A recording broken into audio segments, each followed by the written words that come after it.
Hello and welcome to this Python tutorial.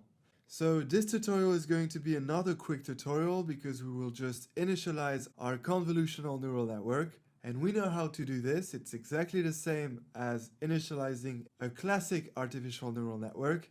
We are going to create an object of the sequential class, and we're going to call this object classifier because we are making a classifier that will classify some images to tell if each image is a picture of a dog or a cat.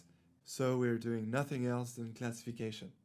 Alright, so classifier and then equals, and then that's where we use the sequential class, and let's not forget the parenthesis, and that creates an object of this class.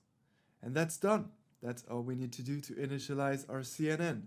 So let's select this and execute.